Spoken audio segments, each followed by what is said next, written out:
We're going to take a look at the different types of chemical bonds. Chemical bonds are formed between atoms when valence electrons are either gained, lost, or shared. And remember, this is because atoms want to each have a full valence shell. And the valence shell is just the outermost shell of electrons on the atom. So the different types of chemical bonds that we're going to talk about are ionic bonds, covalent bonds, hydrogen bonds, and van der Waals interactions.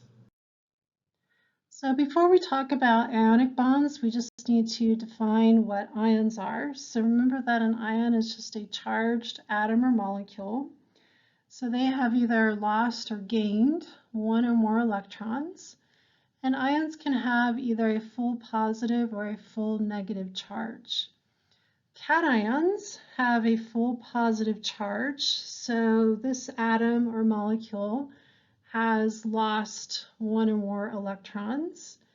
And anions have a full negative charge, and so these atoms or molecules have gained one or more electrons.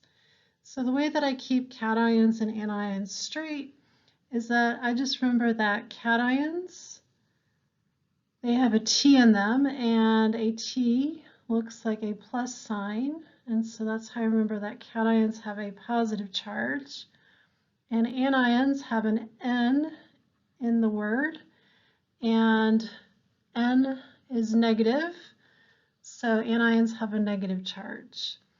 Another thing that I've heard is that if you just remember that cations have the word cat in them, you can also remember the saying cations have a positive charge, and if you spell it like a cat's paw, that can help you remember that cations have a positive charge on them, so that might help as well.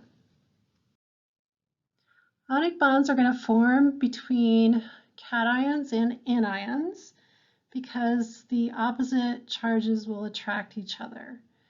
So they will form these ionic bonds to form salts or ionic compounds.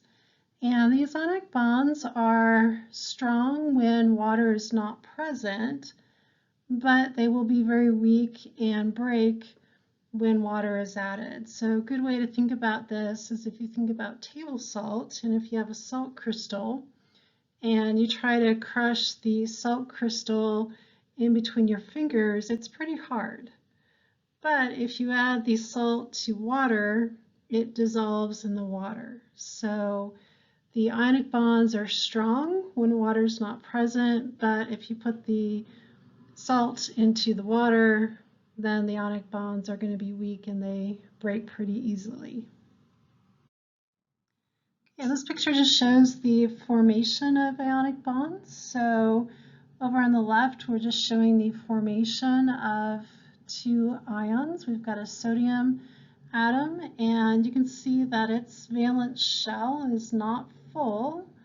The outer shell, the rule of thumb is that the inner shell to be full would have 2 electrons, and then the second and third shells should have 8 electrons in them to be full. So the second shell has 8, and then this outer shell to be full should have 8, but there's only 1.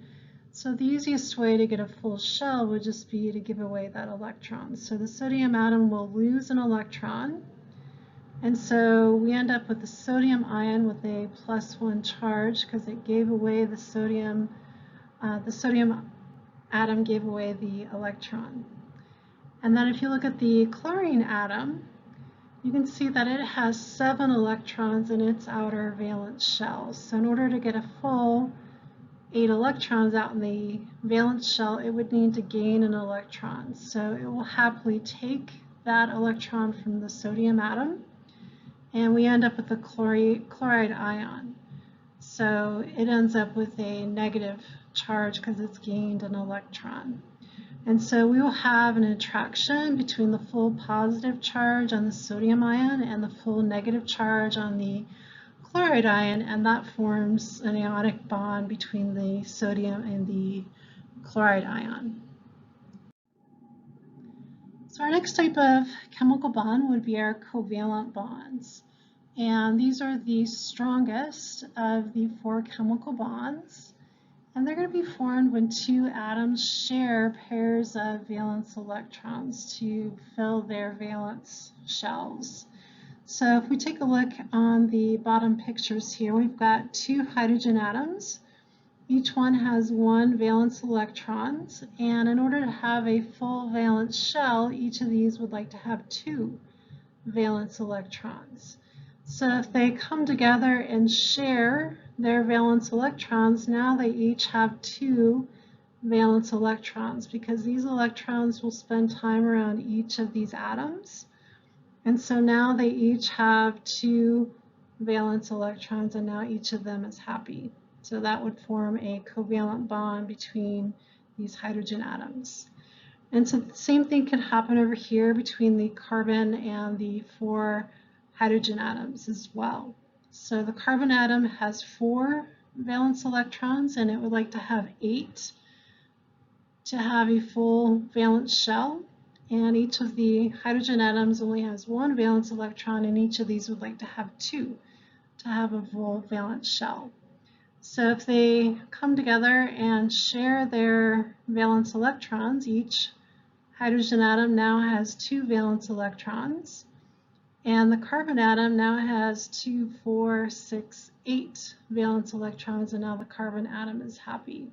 So now we've got a covalent bond between the carbon and the hydrogen atoms. Different numbers of pairs of electrons can be shared between atoms to form different covalent bonds. So a single pair of electrons can be shared to form a single covalent bond.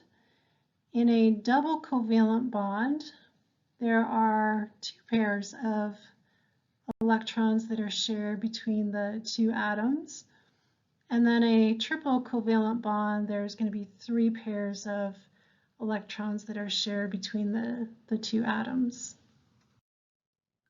And there are 2 different types of covalent bonds. We have nonpolar and polar covalent bonds. So the nonpolar covalent bonds, the electrons are going to be shared equally between the 2 atoms. And that's because the 2 atoms have very similar electronegativities, which just means that they're going to be pulling on the electrons pretty equally. So the electrons will spend about the same amount of time around both atoms. And then the polar covalent bonds, the electrons are not shared equally. So one atom is going to be more electronegative than the other one is. So one is going to pull on the electrons more than the other, and the electrons will end up spending more time around one atom than the other. So what happens is one end or one pole of the atom will end up with a partial negative charge, and then the other pole or the other end of the atom will end up with a partial positive charge. So we represent that with this lowercase delta or lowercase d in the Greek alphabet. And so that would be the representation for a partial charge.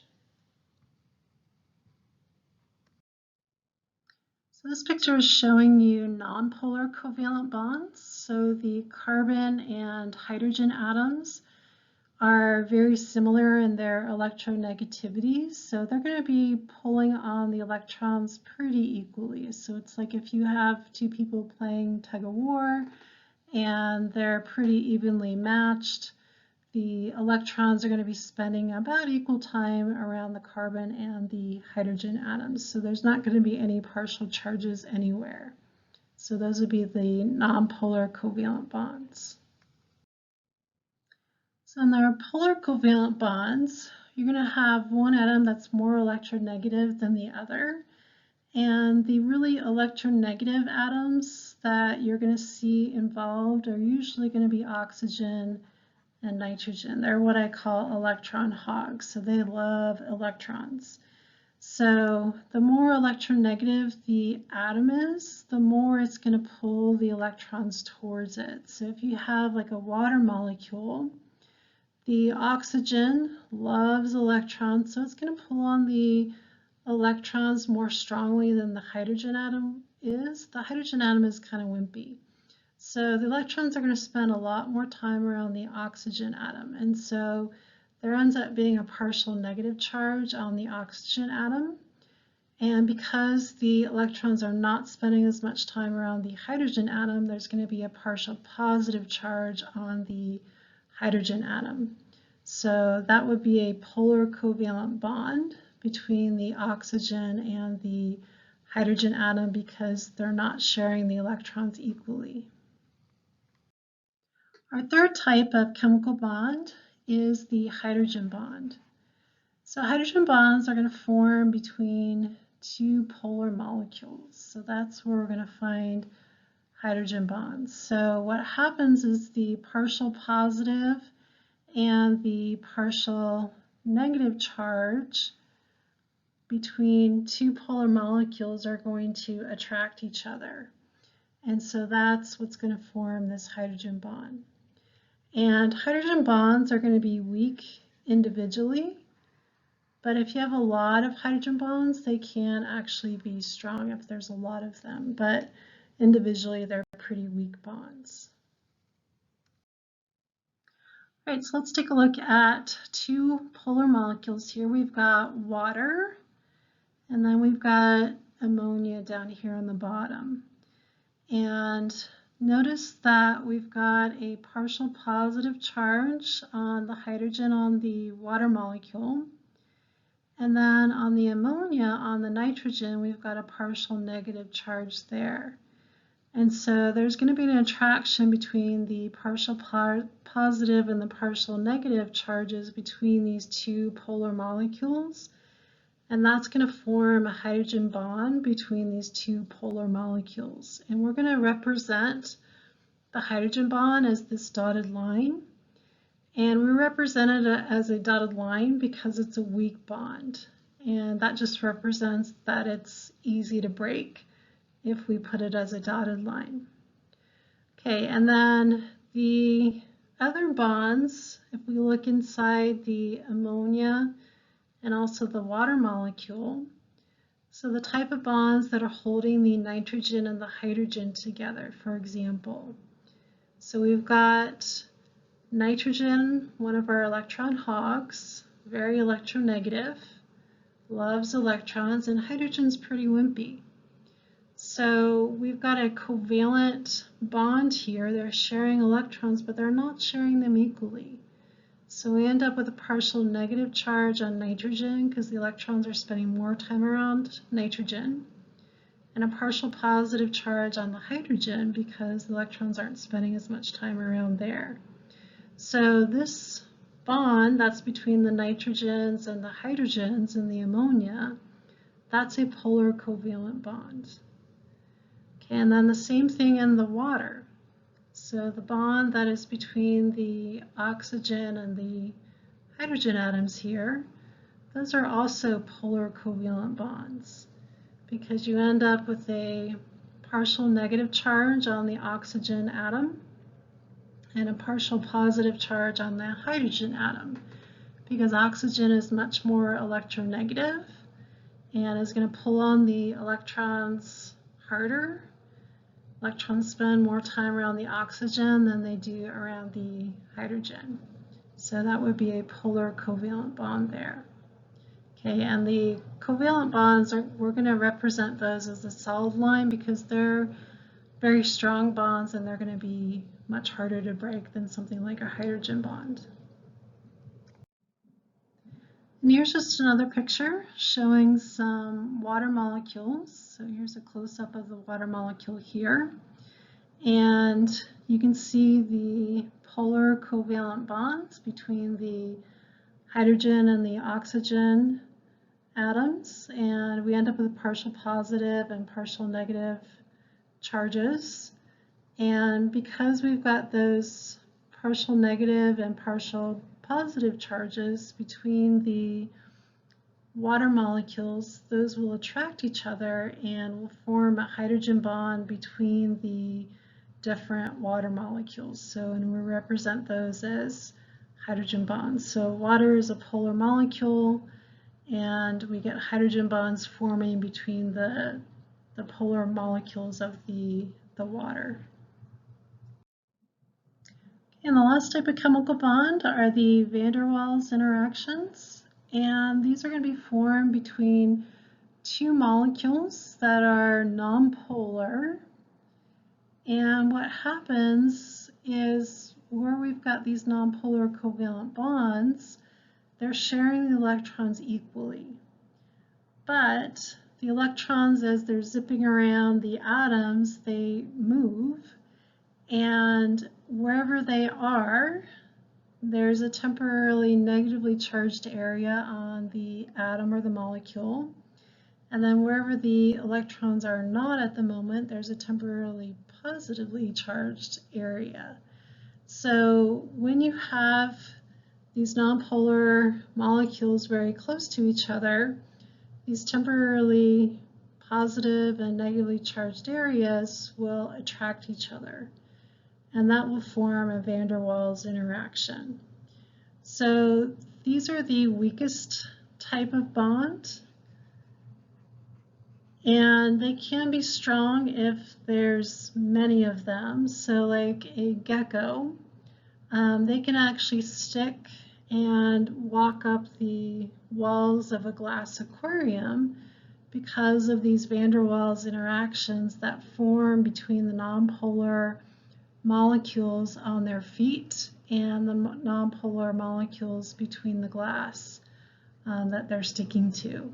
So because there's so many van der Waals interactions between their feet and the glass, that actually is enough to hold their weight, and they will stick to the glass. All right, so this is a nice table that just summarizes the 4 different types of chemical bonds and kind of a nice summary of what's going on in the bond.